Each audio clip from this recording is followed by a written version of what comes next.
Board of the Village of Northfield Council meeting of August 22nd, 2018 shall rise for pledge.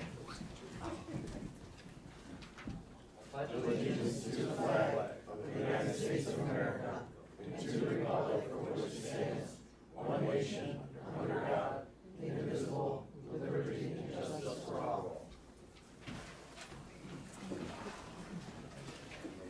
Roll call, please. Mayor Diaz. Here. Mr. Magistrelli. Here. Mr. Scher. Here. Ms. Domzalski. Here. Mr. Hicks. Here.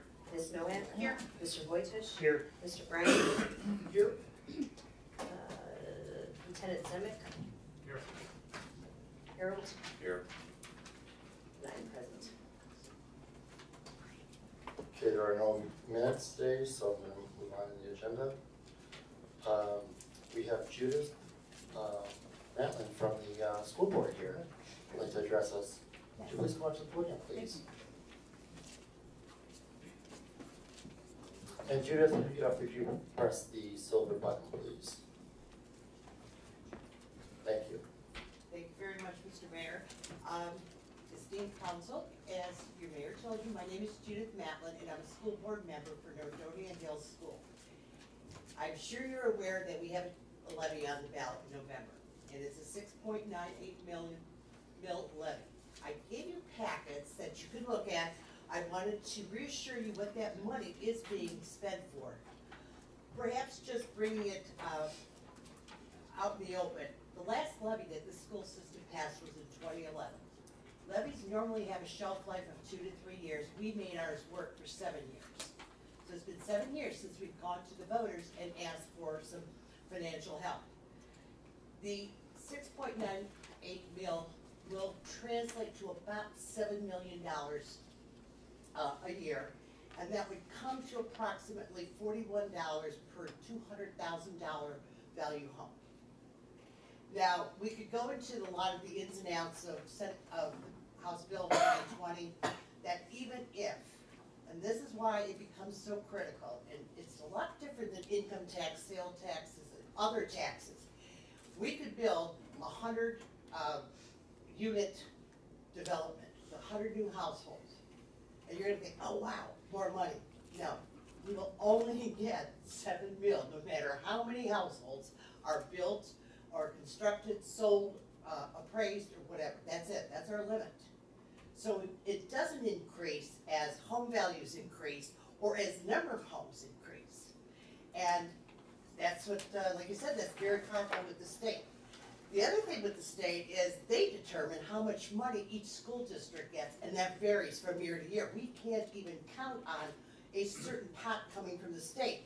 And whether you agree with them or not, Northfield Hills is viewed as a wealthy school system. So we're not getting top dollar or a lot of money in our direction because they feel we're self-sufficient. So therefore, all our funding comes from taxes. Now, I wanted you to really glance at the packet because pending the November levy passage, the first 2 sheets is what the board has approved for safety and security for our schools. We plan to, enhance cameras. We plan to enhance software so that our cameras are in tune with the police station, so they're going to see real-time action if something unfortunate happens. We've actually revised how people enter our building. They're not going to be able to because there's going to be I'm going to call it a CVS window, because when people say a teller window, they're thinking a phone booth. But it's going to be a bulletproof glass with a shelf that goes out. Drop your kids' lunch in, we'll get it to them. But you're not walking the halls. Doors will be monitored so that they will go off if they're opened inappropriately. We will increase, which has probably been viewed as the most effective preventative measure for school violence, mental health counseling, both internally with extra resource individuals, plus our outside counseling that helps students that are having growing problems, adjustment problems. So that is what the budget is going to allow for, and as you can see, there's going to be the one-time expense and then the continuing expense. On the other page, it shows you the sources of our income as current as they are. 78% of our income for our school budget comes from taxes. The other local revenue is 7%. And guess what? That's the money that Roxino gives us. It's only a very small fraction of our total budget. While we greatly appreciate it, it's not going as far as people assume that it should go. Then we get that 15% that comes from the state. Our expenditures on the next page in a bulk, again, a nutshell. Most of our budget is personnel costs, which means that is our contracted and non-contracted employees, teachers for starters. It includes medical, dental, vision, and life insurance that they contribute to, but we still carry the bulk. The teacher's retirement, we have to pay a certain percentage, on almost positive, Chad, 14% is what this district pays per each teacher towards their retirement. If you look at the others, the services, which comes into, our intervention aids and other, for our exceptional and our, special students, supplies and equipment is nominal. You will find then, on the next page, our cash balance. I apologize, it was in color, but it didn't come out in color when I had it Xerox, but I apologize for that. We are going to start operating in a negative budget. All right? And why it's so important to pass it in, this time around in 2018 is we won't realize any of this tax money to 2019, which means it's eating away more and more. And our contractual obligations are like with the teacher's contract. They sign for 2-3 years, depending on their position and where they're at. So we're obligated to fulfill that. I think probably the shining part of this is that the last page shows that we have got one of the lowest tax rates in Summit County. There are schools that have operating levies, permanent improvement levies, plus other levies to sustain their viability within their community. We don't. We have one, an operating levy that will take care of everything. While we're one of the lowest, we're third highest in academic ranking. You have a lot to be proud of with that school system. I can tell you for a fact that when Ohio came out with their graduation grades, we got an A. 97% graduation rate for Nordonia Hills. And that, again, is a lot to be said, that it's an investment in our future.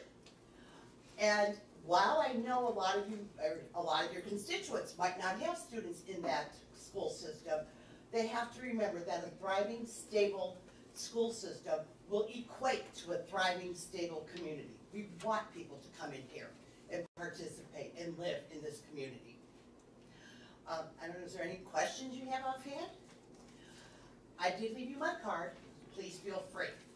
What we're asking is that we ask for your support on behalf of the community-based PAC that's supporting the tax levy and on behalf of the school board. And we have several options, and this is totally up to you. If as a unit you wanted to endorse the levy, if you wanted to do it personally or individually. You don't have to make that decision. You can email me or you can call me, because if you decide to endorse, we're going to ask that we be able to use your name on the website for the PAC. And I don't want anyone to feel that they've been betrayed. All right? Thank you very, very much for your time. Thank you, Judith. At this time, is there anyone in the audience that has anything for us tonight? Yes, Mr. Doherty. Hi, Jim. Hi, Mayor, Council. Jim Doherty, 214 Magnolia. Please send me. I already did when I walked. He's on top of it. I got a couple things. I really wish that Chief was here tonight, as always. But first of all, I understand there's something with the grass on the ordinance. That was my one thing. The lady next to me, she don't cut her grass until it's 14, 18 inches high, and Jason has to send her out a letter. I maintain my property, and to be honest with you, I'm getting really tired of it. We have to do something. Quit sending her letters. I don't care. But, Gary, you can dispose of that, probably proper. Well, actually, Joe's gonna go, Joe. Oh, yeah, Joe. Sorry, Joe. Forgot you were there. It's, I don't know what to do. I mean, what are we gonna do? Now, I realize the other playground does not have gates and to be locked. But when they come over and they throw out their trash, and that's what he threw out, and Jeannie seen me go over and pick it up. And I said, look, she goes, what do you want me to do? Did he just throw that on the ground? Like out the window, on the grass. Okay. He was, you know, Did anyone call the police and say there was a suspicious He's car? gone. It was too fast.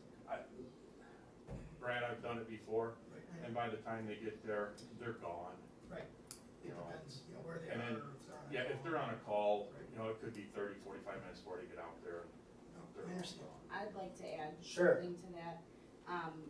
On one of the occasions, there's been quite a few, just, I mean, since I've been an adult actually, that we've called, and now that I have kids that play there. And not too long ago, we actually had an officer who was not pleased that he was called because the park was closed. And in a nutshell, he basically said, you want it locked, lock it yourself. And I have said, I live on Magnolia, I do not mind driving down there and locking the gate. I just can't promise I can remember to unlock it every morning while I'm rushing out the door for work, but that's something that I would be willing to do if that's not something that can be consistently done.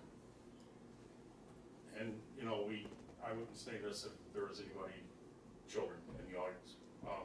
Ken, that lives across the street, his daughter was over there, and she came home, this was several weeks ago, and said that there was about a 16-year-old girl over there teaching all the little kids how to put a condom on a banana. Now, I know the police can't patrol that, but and then everybody seen the graffiti that was down there. We had to get that cleaned up. We need to either police it, I don't know what you're gonna do, guys, but we gotta do something in the park. Thank you. I would just like, Mrs. Domzalski, Sergeant Zajac was aware of that officer and he took care of all that.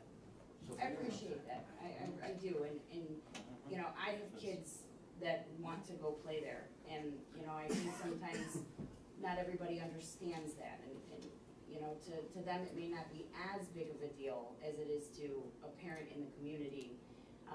I don't let her go, when it's dark, but we'd like to try and eliminate things that are happening there after hours as much as possible. The one thing that I know me and the chief have talked about is putting up a camera at that park, because obviously, we can't be there 24/7.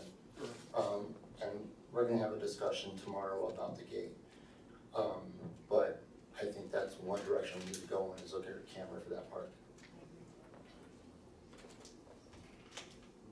Thank you. Thank you, Jen. Does anyone else in the audience have anything for us tonight? No one? Okay.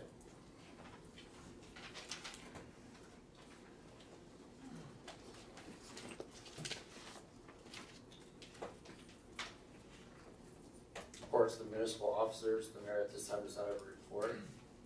Moving on to the finance director, Ms. Ingracia. Harold, I might need your help on this. Do you want to talk about the bucket so that I can request a motion to pay it? I know we have a motion to purchase, but now the check's written because you guys are picking it up next week, so. We sent the bucket truck in to get repaired, roughly getting close to 2 months ago.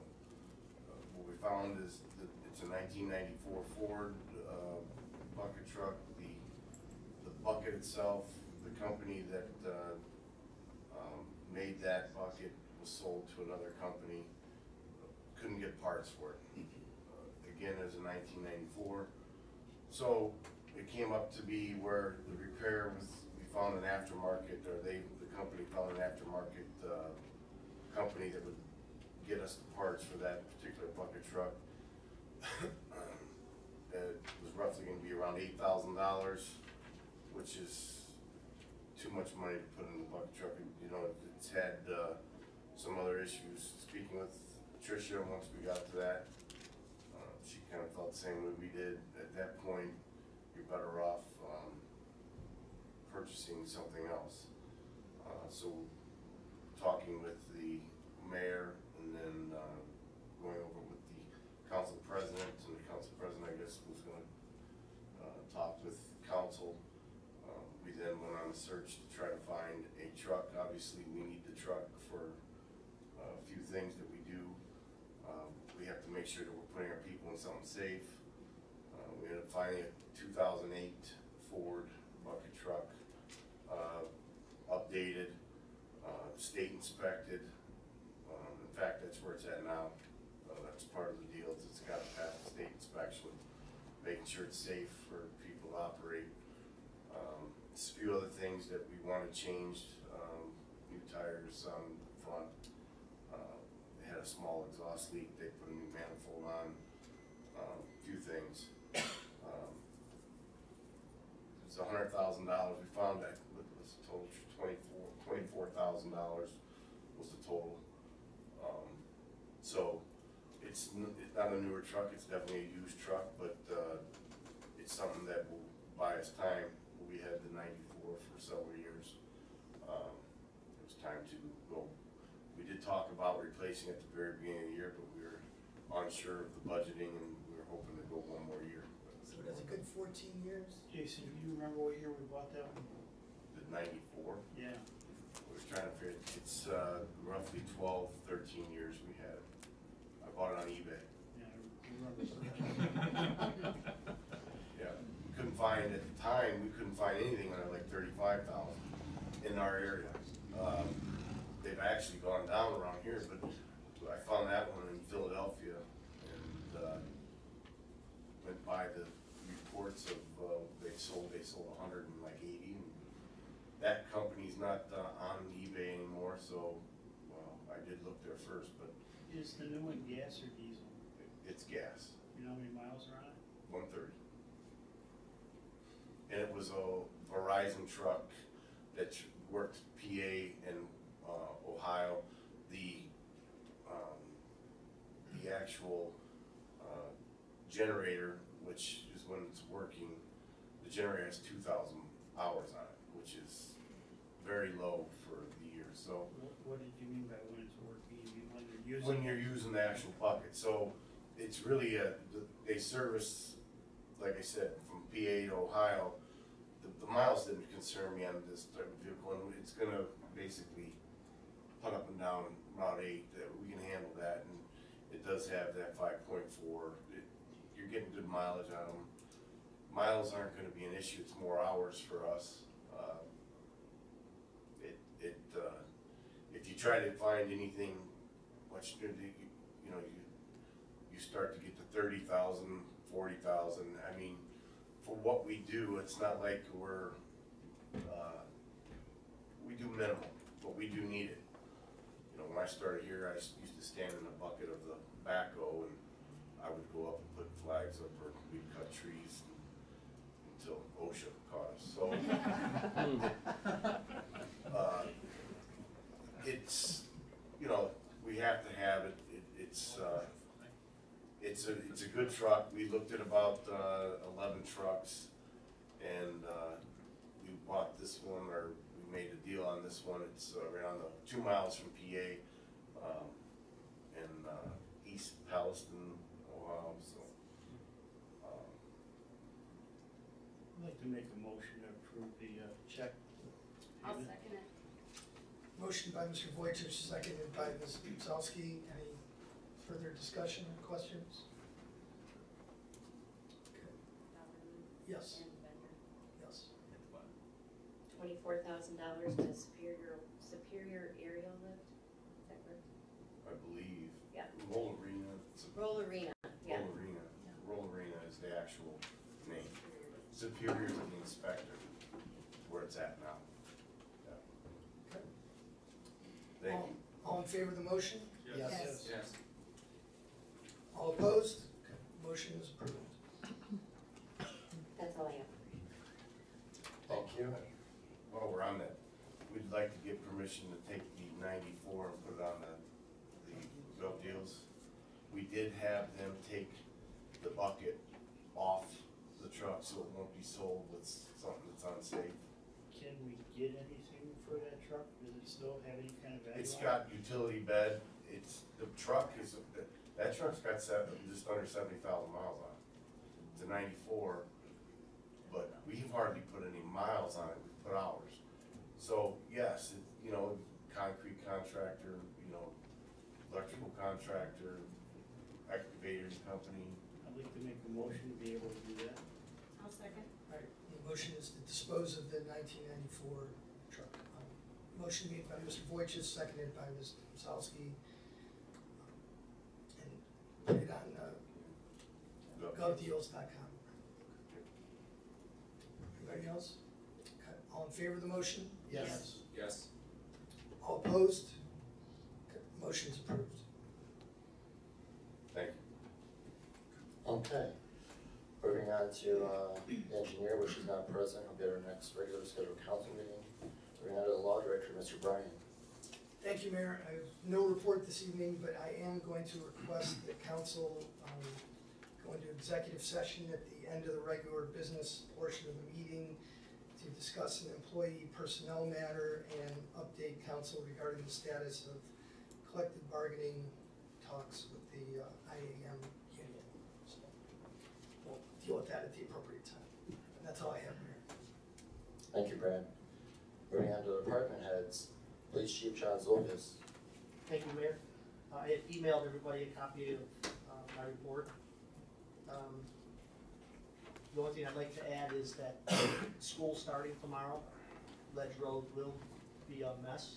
I know, I will be there early, 2 officers, I know, what? 4 of them. 4 service department will be there early to make sure we're gonna open Ledge Road both directions from Milford West to help with getting the parents in and out, they can go back west, and then we'll close that back down. It'll be just eastbound the way it's going now, and it'll be open that way from 6:30 to 7:45, and then 1:45 to 2:30. The rest of the time, it's gonna be business as usual, just the 1 lane eastbound. So the construction company tried to get it where we can have the whole road kind of open, but they just, they couldn't get it done in time. John, can you give me those times again? 6:30 to? It'll be 6:30 to 7:45, and then 1:45 to 2:30 in the afternoon. And we'll be up there directing traffic at both of those times. Thank you. Can I ask you a question? You said the road is open now? No. Is it, you just said the road will be open? Will be open just for the school traffic in the morning and at dismissal. Okay, what about you mentioned the eastbound traffic. Is the eastbound side now open or no? It's the same. No, Mary. it's the Nothing's same right changing now. Other than Okay, it's just for the for school hours. times? Just for the school Okay, time. so the So, road basically. so we could get the people, because there's gonna be so many people up We're there. traveling parents east on the westbound lane now. Still, And we're gonna continue that way, it's just, we're gonna, It's- the full, westbound lane, or the eastbound lane is not complete. So we can't fully open it, and then we have intersections that are half done. The rain really kinda screwed things up this week for us, but, to have it safely open, we can't do that yet. And then, being honest, if we're not pointing everything out, you can't even cone it off enough to stop someone from. It does look nice though, I've walked. It's looking great, It's real nice. and I think it's making people a little more antsy, but we're almost there. I mean, we worked hard because the bus garage has been, I mean, in the end, that's why we're gonna do everything we can to make it as safe as possible for the kids in the morning, but, and the parents, bringing the kids, teachers, whatever, but, we just couldn't get it to where we can fully open it yet. So if you, all the way on the eastbound side, we have a section that we didn't get poured, and then you got a portion of Firestone, and then down by Langston Court, there's we can only do half aprons at a time. I would assume that we portrayed this to the school board, they know it's gonna be. We talked open to- for that. bus garage. We all areas have. for us in school. They are full, I believe they did our school system put out a, Email blast. and I think they did A like a voice phone, An email and a Yeah. phone call went out today. there you go, Thank you. chat, yeah, alright. Okay, so this is just, we're still continuing the traffic flow, it's just eastbound only, you're not opening both sides, it's just still eastbound. Right, other than those times that I just mentioned. during school. Good luck. We're gonna kind of direct them though, that Yeah. we're gonna kind of, I live that's on why Mount we'll all Zion. be there. We're gonna kind of So, push them over to the lanes where you can, until we get everybody. It's gonna be, Yeah. it's gonna be a good time. anything east of Milford is always gonna be going east. You can't go west. Okay, okay. It's So once just you get past Milford west, that we can let them go in and out both ways during those hours, so we can get the parents in and the buses in and out quickly. That makes more sense. That's our plan. Thank you. I'm not saying it's gonna go smoothly, but look, we'll see tomorrow night. Good luck. Thank you. That's all I have. Okay, thank you. Fire chief is not present, but Lieutenant Zenick is in his place. Do you have a report for us tonight? Thank you, Mayor. I just have a quick activity report for the fire department. So far this year, we've responded to a total of 515 incidents, which is a 90% increase over last year at this time. Our mutual aid has also increased. We've responded to 21 incidents of mutual aid, 12 automatic aid, and we've called in mutual aid 14 times so far this year. Our inspector report, they've completed 62 annual fire inspections, 8 hood and duct tests, 68 standby events of the Hard Rock, and our 2017 radio compliance test has been completed at the Hard Rock, which passed. The only news, we'd like to dispose of an old copier that we've had in the station for years and years. It's just kind of sitting in the women's bathroom right now, covered with a sheet, but we need council's approval to dispose of that. Like to make a motion to dispose of that? I'll second. Motion made by Mr. Voitis, seconded by Ms. Domzowski. Any questions, discussion? All in favor of the motion? Yes. Yes. All opposed? Okay, the motion is approved. Thank you. I did participate last Monday in a statewide USAR drill with the Summit County SWORT team. And we participated with Region 5 from Summit County and then Region 2 from Northeast Ohio. There's different teams from all over the state that participated in the statewide drill for urban search and rescue. So we had a lot of good training with all the different teams in the area for, what was that, a 24-hour deployment event. So we were out there in 12-hour shifts doing different things for urban search and rescue. And then the good news is we got delivery of our new combo tool, rescue tool, which is a spreader and cutter, like the Jaws of Life, and those are now in service on our fire engine. That is all I have. Thank you, Joe. Moving on to the service building superintendent, Mr. Walters. Thank you, Mayor, Council. A few things. One, Chief already talked about. I'll have 4 guys in, myself, and 3 of the guys will be in. We're gonna be meeting Chief Zoll's a little after 6 a.m. tomorrow. We'll hopefully make that as painless as possible for our school. The other things, we talked about the bucket truck. This year's been a bad year for us for vehicles. Probably the worst that we've had in a while. It seems like every time I turn around, we have something else going. And a lot of this is the emissions and things with different computer type stuff that's going on these vehicles. You know, whether it's an O2 sensor or whatever, you know, the backyard mechanic, everything you can do to change everything. So we just got the bed put on the 650, the salt truck we turn it into, put that dump bed on it, get it done, we get ready, we're operating, and now we have the exhaust sensor light comes on and it shuts the whole truck down until you change this sensor. It's ordered. So it's one thing after another. I don't want anybody to feel that the equipment's getting abused or anything. It's been going on. So it's been a bad year. I know Tricia has looked at me with 3 heads, 3 eyes, whatever. So we're doing the best we can to take care of cheap as possible and get the stuff fixed and get it back on the road. The other couple things, road salt, we are in negotiations still. We haven't come down to a cost yet. Last year we were at 800 tons at about 48, 47 per ton. I'm hoping that, you know, we don't change much in the, as far as pricing, but by now we usually have a price. So we're in a consortium with Akron University, which there's roughly 50 towns involved in this. So hopefully we'll get to that cost here before too long. How much do you have now? We have approximately 150 ton on hand, somewhere in that area.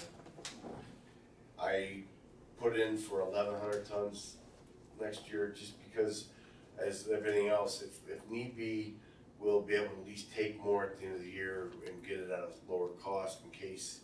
I just have a feeling like we're gonna start messing with the salt prices again, so I did bump it 300 tons. So we gotta use 80% of that and you can get to 120%.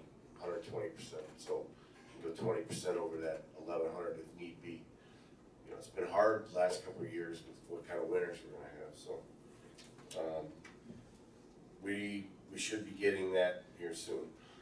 The other thing is you know, Mr. Doherty came in talking about properties. I mean, we have quite a few properties. Right now, we're taking care of 24 properties within the town. The billing is going to be submitted this year's for the, what is it, first half? Yeah, so the special assessment on the taxes in the amount of $9,800 for what we've done so far. I know this is like a touchy subject for some, but I mean, we do get plenty of people to complain, and then we do try to give our residents, it's not like I just go out, I don't care, I'm gonna send them a letter, just like Mr. Doherty was talking about. I've talked to that lady, I've been there. It's, again, you know, last year this was happening, and I've talked, then it's like, all right, I send a letter, and that's what we've done. 110 Magnolia, it's been going on for a few years. All right, I had the county out there, they don't see a problem, you know, for help. We gotta, I don't know how to make everybody happy on this, but, you know, if it's at 6 inches or if it's at 8, whatever the heck the case may be, by the time we can actually make them physically do something with it, it's already a couple inches longer, especially when we start getting the rain. So, for me, it's kind of a pain. I mean, we're dealing with this, you know, I don't understand why we can't. Now, I understand vacant properties that someone's abandoned, and there's a time frame where they might not be getting taken care of, but we're doing the best we can to keep up with it, and we do the best we can to give people a chance before they, even the letter's just a warning. It's not an actual violation yet. So, we're working on that. And the new ordinance will, you know, it's probably not gonna affect too much this year, but next year it will change some things, okay? Tomorrow we have a pre-construction meeting for the Ledge Road Route 8 signal project. So that will be happening, and the other thing I want to let you know that coming up here soon in September, we will be on the crack fill program. We're getting the crack seal machine. We expect about 2 weeks to try to cover all the roads and get the cracks filled, and, you know, obviously always trying to get more time out of our roads. So guys usually get through, we intend on trying to get every one of the roads, you know, especially the newest roads will start, and there'll be the least amount of cracks, and we just work our way to getting, we're not gonna go to the roads that are now, being honest, we've caught up. We've got a lot of our roads in pretty good shape now, so so there's a lot to crack fill. Can I ask you a question on that? Yeah. When you guys go out and you crack fill the roads, is there a time frame that we should keep residents from driving over those filled lines? Or doesn't it matter at that point? It'd be nice if we could, not I don't know, possible. I'm just asking. So what we do, we have a pump sprayer full with Dawn soap. It's a real soapy. We spray over the tar after, it doesn't stick. That's what the company that we deal with, that was, and we used to sand them. I mean, it works really good. So it's easy to cover. You gotta make it pretty soapy. We go through a lot of Dawn soap, but it works. So we do get people to get a little impatient with us at times and don't totally wanna listen to us, but you know, it does help. We haven't had a lot of, one incident last year, which I had the gentleman come in, we cleaned the vehicle for him and got all the tar out of his tires. So it was a little ordeal, but he didn't listen either, so, but we took care of it. So it's the best way. Last thing I have is, when we get the new bucket truck, we're not done there. I have to have it lettered, and I'm gonna have to have lighting put on it. So I won't know exactly until they can see the truck and give us the estimates on it. So that'll be the last couple things that need to be done for the year on that truck. And that's all I have. Now I know why our roads were foaming. Thank you, Mr. Walters. Moving on to municipal boards and commissions. Mr. Hibbs, the Planning Commission. No report this evening. Recreation Board will meet September 6th at 6:30 here at the Town Hall to discuss, there's a couple things we're going to discuss. We're going to discuss Halloween party, and we're also going to discuss Veterans Day.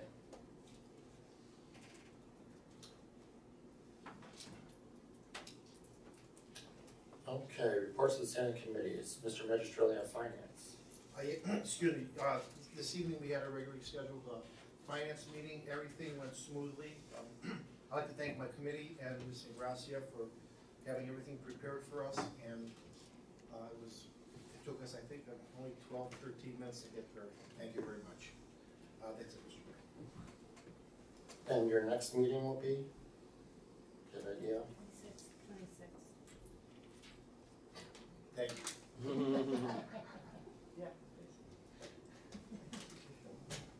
Moving on to Mrs. Domzalski, Roads and Public Works.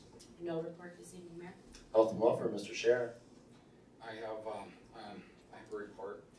I have to tell you a whole story. I believe it may have significance in what we are trying to accomplish here on council. One day my little girl, 16 years of age, tells me, Dad, I want to join the Army. I want to serve my country. Guys, my daughter is a very strong-willed young lady and says, look, Dad, I'm going to do this with or without your support.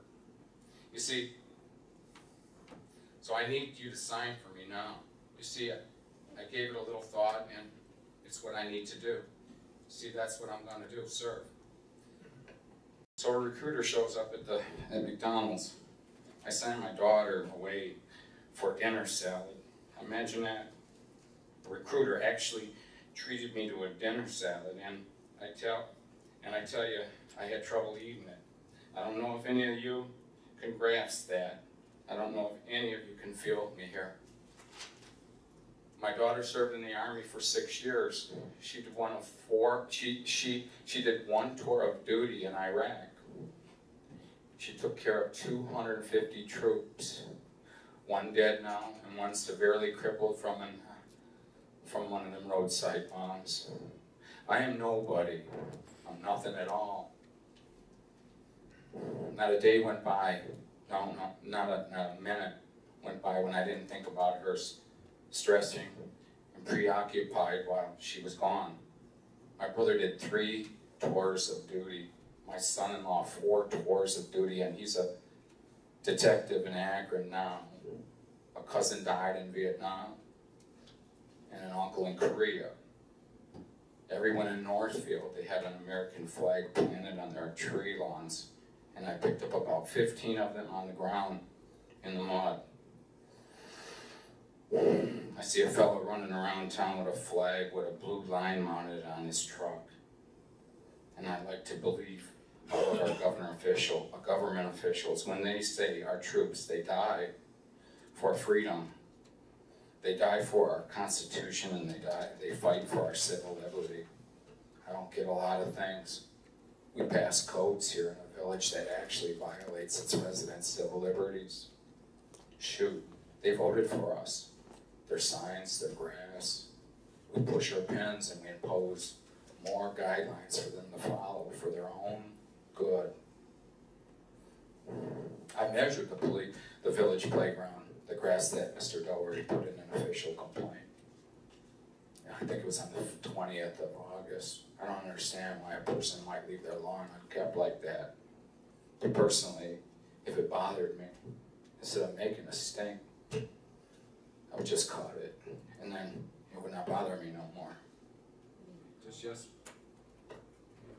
Just yesterday, came to my brother's home on business due to a call by his ex-wife. 3 officers showed up, one of which recognized me. The one asked me if I was the uncle, and I invoked my constitutional right to remain silent, after which he continued to interrogate me and asked another question. Then I again expressed my right to remain silent. And I do get angry when an officer continues to question after I already invoked my constitutional right. I put him on notice, and it continues to interrogate me. Both were in my face. One gave me a shove and made me extremely nervous.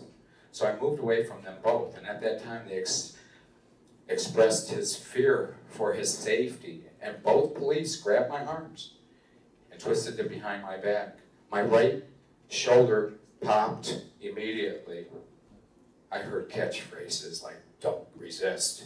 Now one officer involved knows me. I greeted him and knows who I am, knows I'm an outstanding citizen, a council person no less.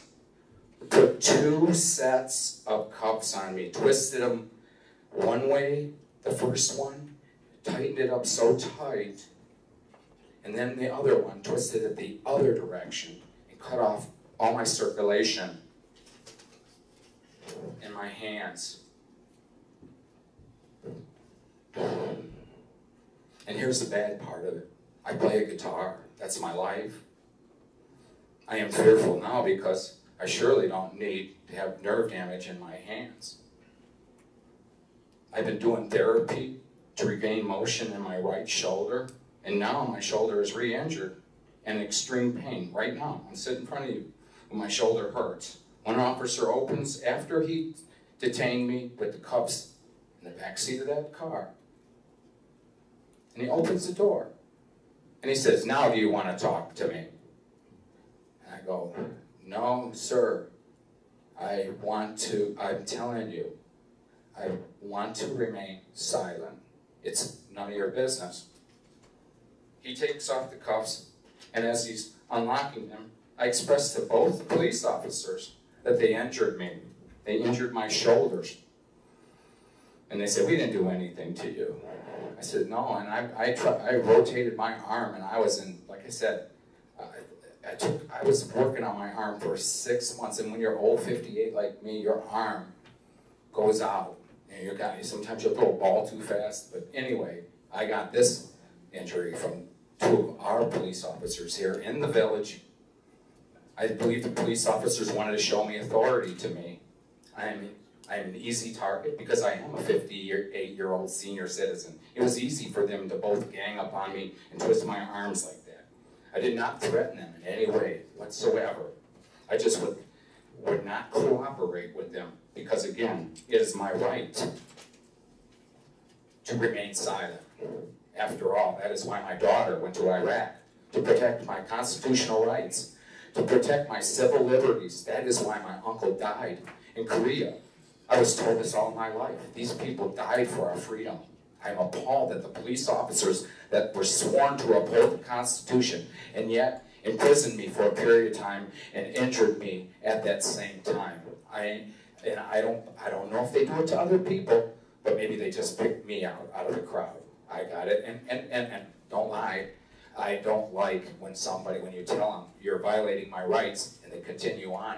I will be a belligerent person. I am not polite when you violate my freedom and my civil liberties. And this is what I wanted to talk, and but nobody even has an apology for me.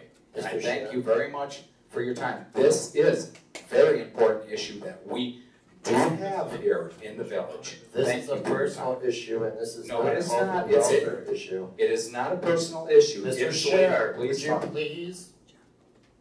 Mr. Scher, we've heard you, we've heard your complaints. That was nothing to do with health and welfare. Yes, it does. My No, arm it is does my not. arm is very, very, and I'm here. I'm an employee here. Order. Mr. Scher.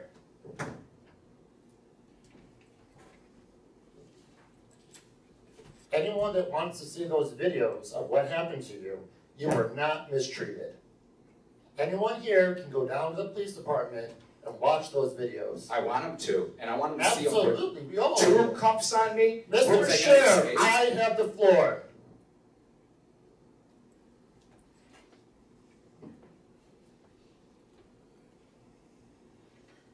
That was a personal thing that happened to you. This has nothing to do with health and welfare. That should have not been the place for it. Moving on. May I say something, Mayor? Yes, you may.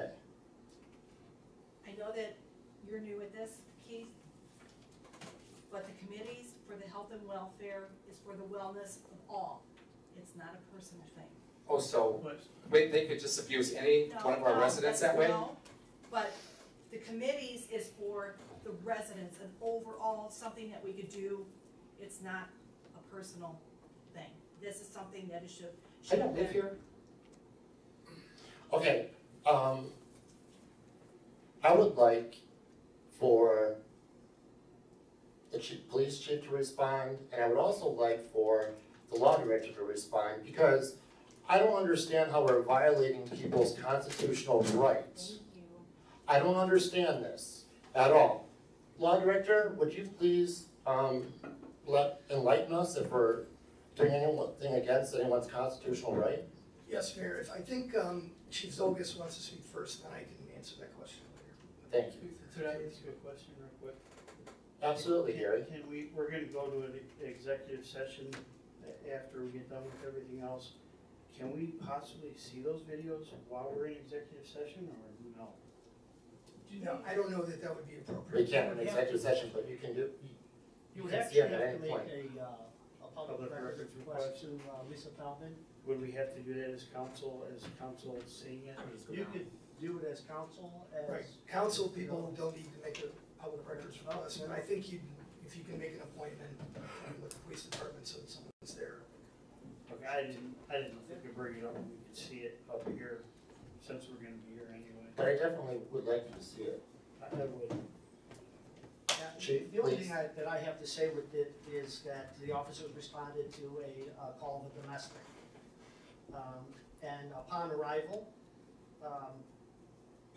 they engaged a person trying to leave. They told her to stop, and she did.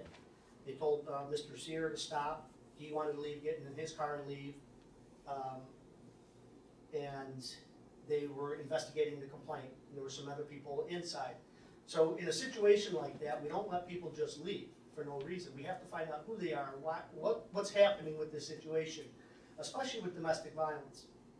You gotta remember that domestic violence is not husband and wife, boyfriend and girlfriend, it's family members. So in this case, it revolved around Mr. Sayre, his brother, and then his nephew. So Do not use that term domestic violence here. That's nothing. I am sorry, you're out of line. that's the way it was called in. And when, even if family members are gonna argue, it's still a domestic, it's a domestic dispute, okay? But the officers didn't know until they get there to investigate what actually happened. And Mr. Sayre wanted to keep going to his car and get in his car. Well, officers don't know if there's any weapons in there, if there's a gun. He was told not to, stay away from your car, don't go to your car. Stand in front of your car, and he would not do it. So for their safety, they placed him in handcuffs. It's all on video, it's all as plain as day. You know, even in the backseat of the car, there was only one set of handcuffs on him, which there's one off on each side with a small chain, not two sets. The officers then talked to the rest of the parties involved. They found that no physical violence had taken place, and kind of everybody went on their way. So those videos are available. Brad? Yeah, as far as my response, I would reiterate, you know, the call came in as a domestic disturbance. Those are, you know, high priority calls when they come in from the police department. Police officers are duty bound to investigate those complaints to verify that there isn't, you know, probable cause for that type of an offense, and there's, you know, to see if there's any evidence that the crime was committed. So,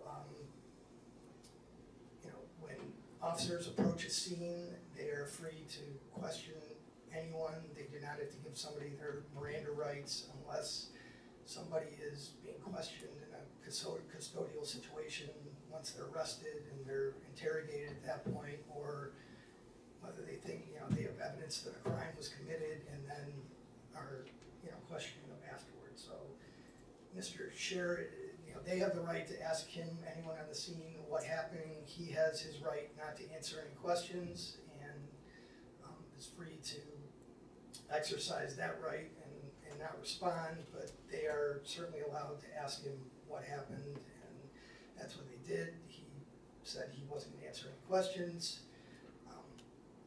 You know, what I saw on the tape is they did ask him to stay there, started moving to his car. They told him, asked him not to. He continued to try to go into his car. At that time, he was detained in handcuffs. He did ask for the handcuffs to be loosened before he was, you know, after being put in the car. The officers did loosen both cuffs at that time. It was a short detention period until they were able to speak to everyone, and at that point, there was no evidence that the crime got committed, and everyone was released on their way. So I didn't see anything that was done inappropriate with the officer when they did try to cuff Mr. Scher. I did see you try to pull your arms away and not let them cuff you, and I think they did pull your arms in at that point, is what I saw on the tape. So, is there a way to tell, you made a comment that the cuffs were too tight.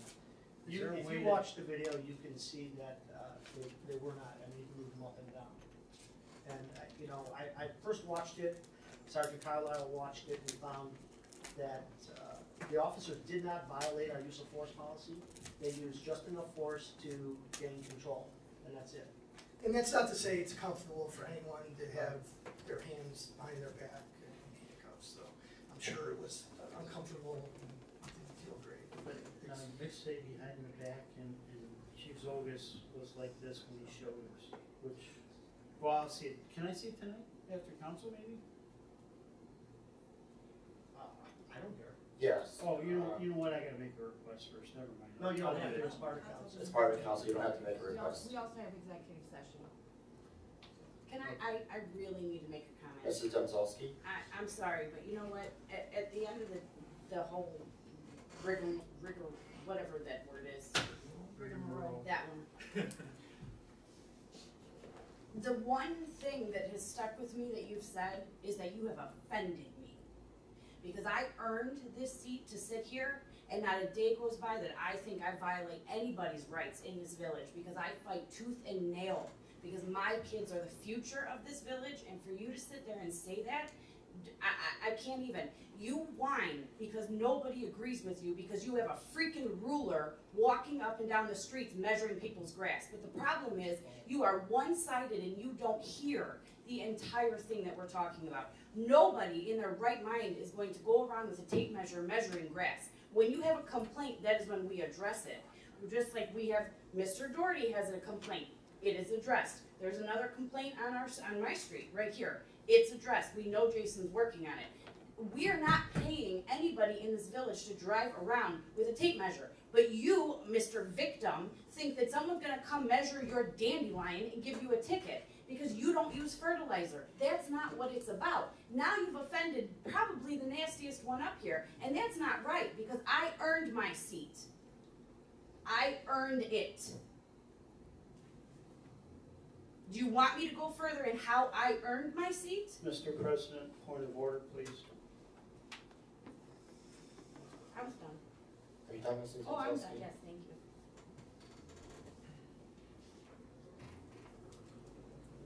you. And Gary, I think that's wrong of you. He got to say his whole opinion. You never said a word to Mr. Chair. But as soon as Mrs. Domzalski, no, Mrs. Domzalski, that was wrong. And I'm sorry. Call for a point of order, Mayor. You cannot do that. Only the mayor can. I believe I can, and I believe it's my right to do that, and I am.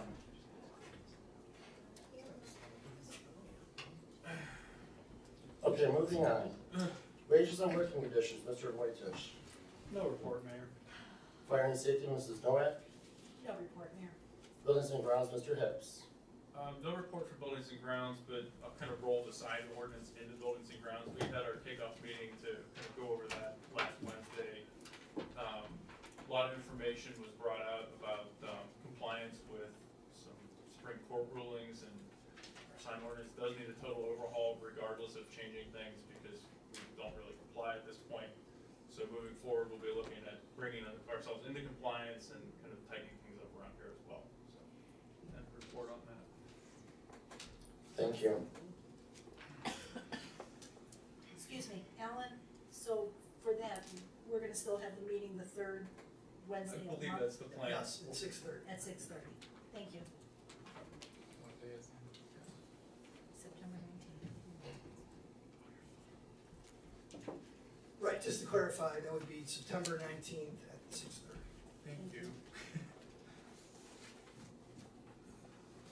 Okay, moving on to legislation. Brad? Thank you, Mayor. First is 2018-51, an emergency ordinance establishing Chapter 1048 of the codified ordinances relating to use of public ways by service providers on second reading. And I don't know what council's pleasure are. My recommendation would be to go ahead and pass it this evening if council is ready to do so. The state law that allowed us to make these changes and give us a little bit more authority to deal with these types of providers passed on July 31st. I did get a call from a law firm that's representing one of the companies to see if we have passed our ordinance yet, and asking for a copy. So if council doesn't have any objection, I would recommend that we suspend the three reading rule and pass it to A motion to suspend free reading. Second. motion by Mr. Magistrelli, seconded by Ms. Domzalski to suspend the three reading rule. All in favor? Yes. Yes. All opposed? Is there a motion to pass? Motion. Second. Motion by Mr. Magistrelli, seconded by Ms. Domzalski to pass. Any questions or discussion? Okay. Hearing none, all in favor of passage? Yes. All opposed? Next, we have 2018-53, an emergency ordinance amending section 660.17 of the codified ordinances relating to weed and grass control on first reading. Everyone knows we did spend some time on updating 660.17 and 660.18. This new piece of legislation was requested by the mayor. He advised me that he was under the impression that we had made a change in the ordinance to cut the enforcement time from the notice to enforcement action, whether it's a citation or cutting, from 5 days to 3 days. It was my impression that we were not going to change that provision, and he stated he would like it, the time period shortened, so that the village has the option, not the obligation, if it wants to give somebody 3 days to get the grass cut, that would be allowed. So we're on first reading. I'd like to suspend the three reading rule. Second. Motion by Ms. Domzalski to suspend the three reading rule, seconded by Ms. Nowak. All in favor of the motion? Yes. Yes. No. Opposed? Okay. Mr. Chair? No. Ms. Nowak? Yes. Mr. Wojciech? No. Mr. Magistrelli? Yes. Mr. Hips? Yes. Ms. Domzalski? Yes. Okay. The Three reading rule is suspended, 4 votes to 2. Is there a motion to pass? Motion passed. Second. Motion by Ms. Noack to pass, seconded by Ms. Domzowski. Any discussion? I would like to have more time for the residents to read it. It's the only reason I'm voting no. Okay. I'll make a roll call vote. Mr. Scheer? No. The motion passed. No. Okay. Ms. Noack? Yes. Mr. Vojtich? No. Mr. Magistrelli? Yes. Mr. Hibbs? Yes. Ms. Domzowski? Yes. The ordinance passes, 4 votes to 2. Next is 2018-54, an emergency ordinance amending section 1060.02, the codified ordinances relating to residential garbage and rubbish storage containers on first reading. I passed out a version of this ordinance, I believe at our last meeting or work session. I would recommend that we put this on first reading this evening and let it go another reading. This updates our current ordinance to require people to use the waste management containers as their primary container. You are allowed to use additional containers if everything doesn't fit in that container, but that is the primary requirement. If everything can fit in there, to use their container, so it allows them to use their automated system. That's part of the reason they were the lowest bid, because there's more efficiencies from that automated procedure. It also requires, the containers to be either stored inside the garage or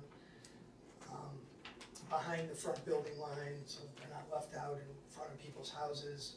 The prior version I gave everyone also said they had to be screened from view from the street.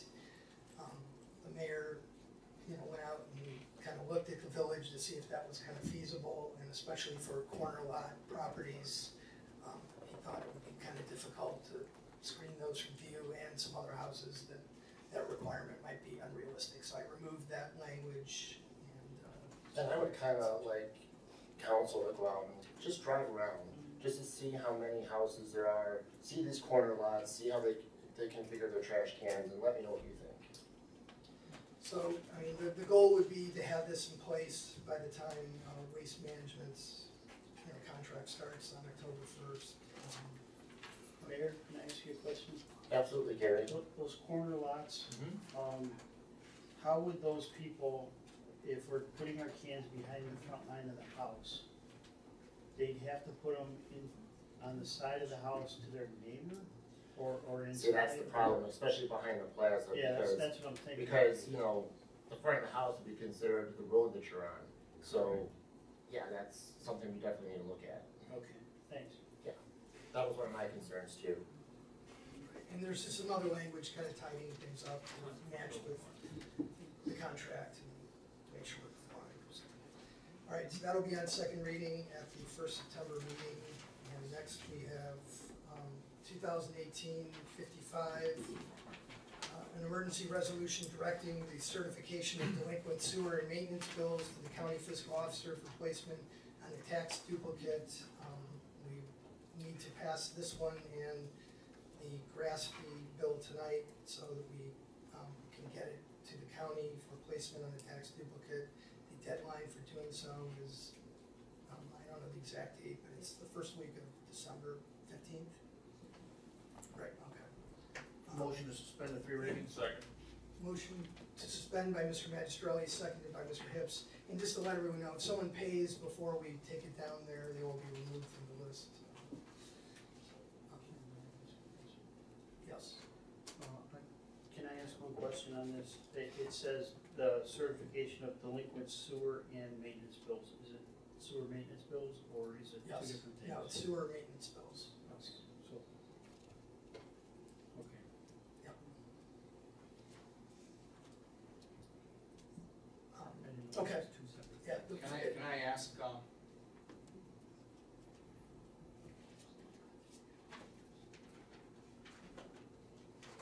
why can't we do three readings all the time? Why does it always have to be an emergency that we pass these?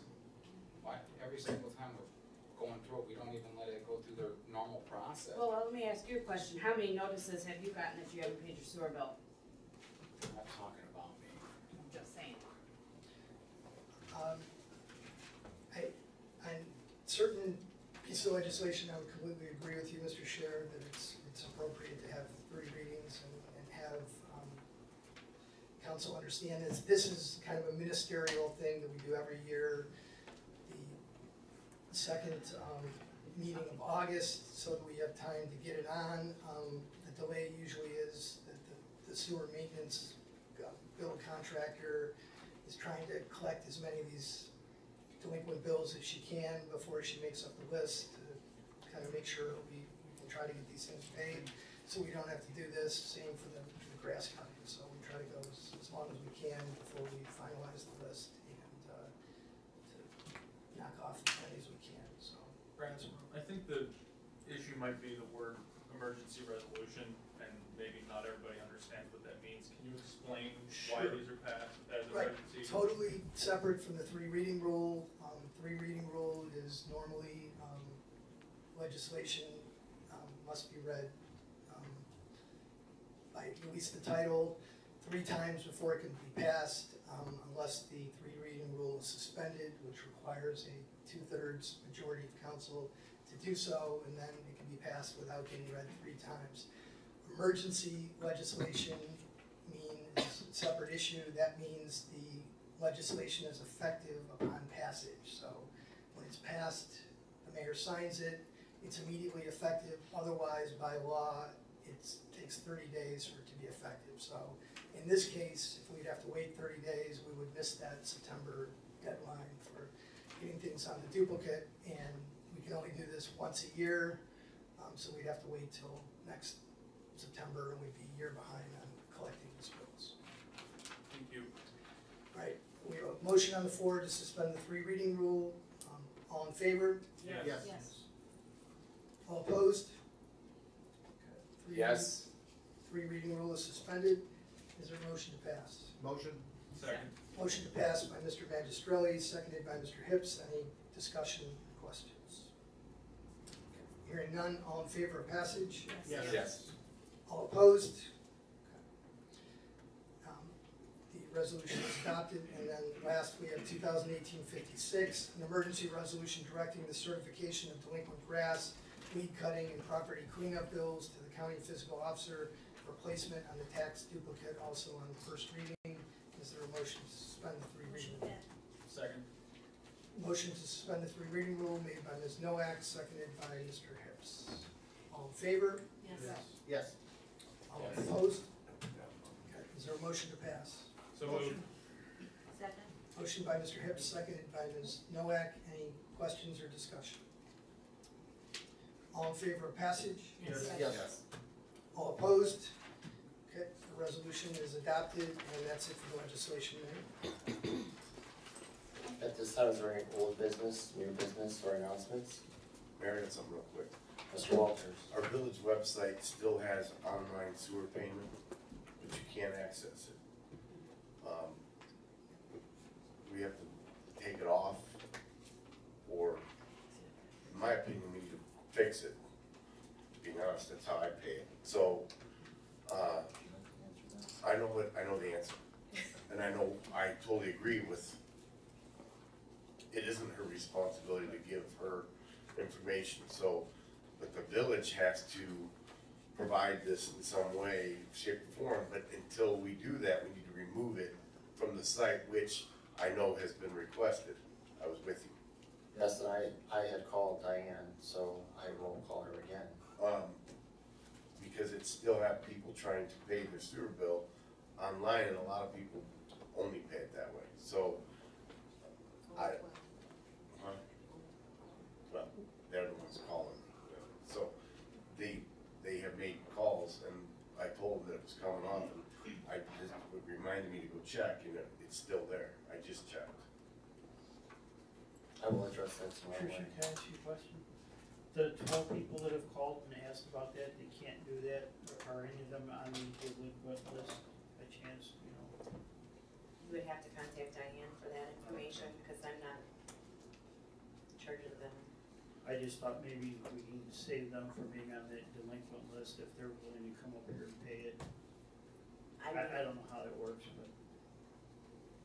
Yeah, I don't either. I didn't know it was 12, but I have had a few call and leave messages, hey, the online service is working. You know, the ones we could talk to, we told them that it'll be coming down. So I understand, but in my opinion, we should get that service back, or go to someone's out of town, whatever the case may be. I'll have a conversation with Diane tomorrow. Like to make a motion to go into executive session. All right, and just to clarify, Mr. Vojtich, that motion would be to go into executive session for the purpose of discussing employee personnel matters and to update council regarding the status of collective bargaining talks and agreements matters. Get the audience. Thank you very much. I don't know, I mean, my understanding is, well, I shouldn't say that. So I really will try to be as quickly as possible. All right, motion is made by Mr. Vojtich. Is there a second? Seconded by Ms. Nowak. Mr. Sheriff? Yes. Ms. Nowak? Yes. Mr. Vojtich? Yes. Mr. Magistrelli? Yes. Mr. Hips? Yes. Ms. Domzowski? Okay, the motion was made at 8:45.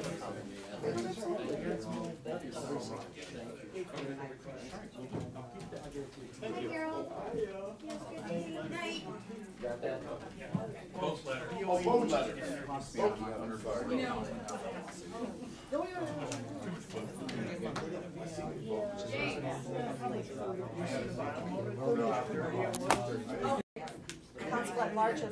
Somebody was, some girl was, high school girl was saying it was very awkward. The spider gave her like a really big kiss and was like making out with her, and she was so embarrassed. Now, when that time comes, what